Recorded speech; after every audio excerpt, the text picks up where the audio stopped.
మాజీ మంత్రి జోగి రమేష్ తన కుమారుడు రాజీవ్ కోడలో మేఘన విషయంలో పరిణామాలపై స్పందించారు. కొంతమంది ఉద్దేశపూర్వకంగా తనను టార్గెట్ చేశారని, రాజకీయంగా అణగదొక్కేందుకు ప్రయత్నం చేస్తున్నారని ఆరోపించారు. తన కోడలో మేఘనను కూతురులా చూసుకున్నామని అన్నారు. తన కుటుంబ విషయాన్ని రాజకీయాలకు ముడిపెట్టడం సరికాదని అన్నారు. ఈ అంశం కోర్టు పరిధిలో ఉందని, అందుకే తాను కొన్ని అంశాలపై స్పందించడం లేదని అన్నారు. తన కుటుంబాన్ని రాజకీయ కక్షతోనే టార్గెట్ చేశారని చెప్పారు. ప్రజా సమస్యలపై ప్రశ్నించడంతో బీసీ నేతగా ఉన్న తనను ఇబ్బంది పెడుతున్నారని అన్నారు. తన కుమారుణ్ణి అరెస్టు చేయించారు అని, తనతో పాటుగా తన సోదరుని జైల్లో కూడా పెట్టారని అన్నారు. ఎన్ని ఇబ్బందులు వచ్చినా వెనక్కి తగ్గేది లేదని జోగి రమేష్ స్పష్టం చేశారు.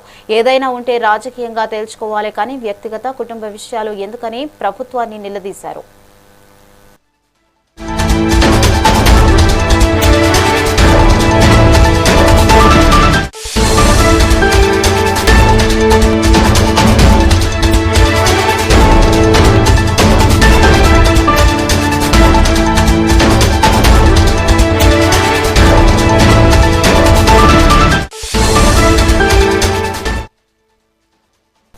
మాజీ మంత్రి జోగి రమేష్ తన కుమారుడు రాజీవ్ కోడలో మేఘన విషయంలో పరిణామాలపై స్పందించారు.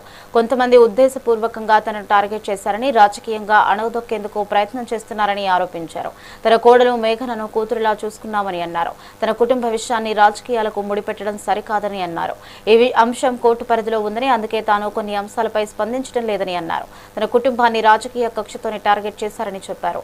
ప్రజా సమస్యలపై ప్రశ్నించడంతో బీసీ నేతగా ఉన్న తనను ఇబ్బంది పెడుతున్నారని అన్నారు. తన కుమారుణ్ణి అరెస్టు చేయించారని, తనతో పాటుగా తన సోదరుని జైల్లో కూడా పెట్టారని అన్నారు. ఎన్ని ఇబ్బందులు వచ్చినా వెనక్కు తగ్గేది లేదని జోగి రమేష్ స్పష్టం చేశారు. ఏదైనా ఉంటే రాజకీయంగా తేల్చుకోవాలి కానీ వ్యక్తిగత కుటుంబ విషయాలు ఎందుకని ప్రభుత్వాన్ని నిలదీశారు. ఒకటి కాదు, రెండు కాదు.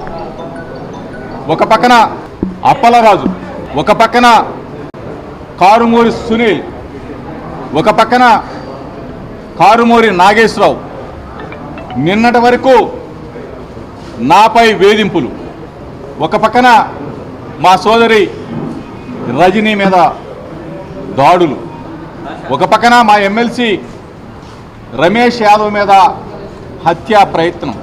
ఒకటి కాదు, రెండు కాదు.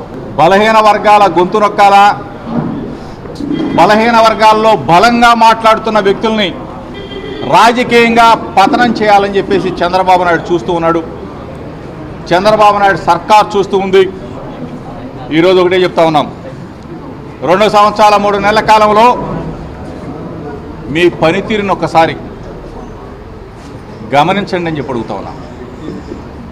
మాటలతో, అడ్డగోలు వాగ్దానాలతో, తప్పుడు మేనిఫెస్టోతో గద్దెనెక్కిన చంద్రబాబు నాయుడు సర్కార్ పరిపాలన చేత కాక పనికి మాలిన చేష్టలు చేస్తూ బలహీన వర్గాలమైన మా మీద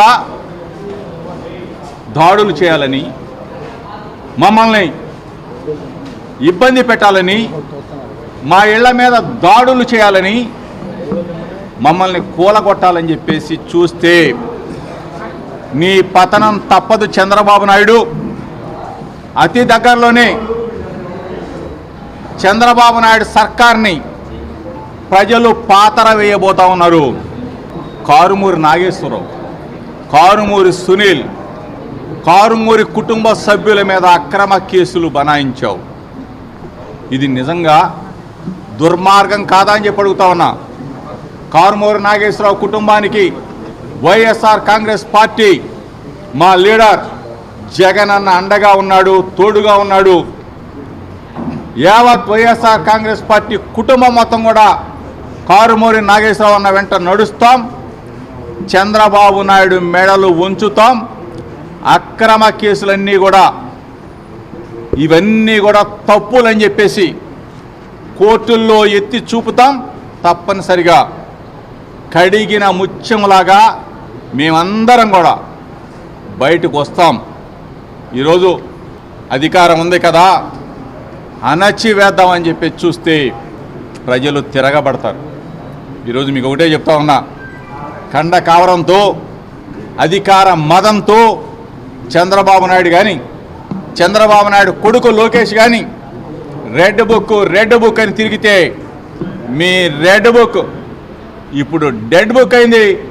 రేపు రాబోయే రోజుల్లో డెత్ బుక్ అవబోతా ఉందని చెప్పేసి హెచ్చరిక చేస్తూ మీ రెడ్ బుక్ని మడిచి లోపల పెట్టుకో. ఎవరిని బెదిరిస్తావు, ఎవరిని అణచివేయాలని చూస్తావు, అక్రమ కేసులు బనాయిస్తే ప్రజలు బుద్ధి చెప్తారు చంద్రబాబు నాయుడికి, లోకేష్కి అని చెప్పేసి హెచ్చరిక చేస్తూ బలహీన వర్గాలం బలంగా ఉన్నాం. బలహీన వర్గాలు అందరం కూడా 139 కులాలు ఒక్కటి కాబోతున్నాం. మా సత్తా చూపించబోతా ఉన్నాం. జగనన్న అడుగు వేయబోతా ఉన్నాం.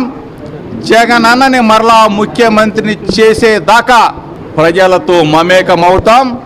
ప్రజా పోరాటాల్లో ఉంటాం. ప్రభుత్వ వ్యతిరేక విధానాలని ఎండగడతామని చెప్పేసి మీ ద్వారా తెలియజేస్తా ఉన్నాం. ఒకటి కాదు, రెండు కాదు. ఒక పక్కన అప్పలరాజు, ఒక పక్కన కారుమూరి సునీల్, ఒక పక్కన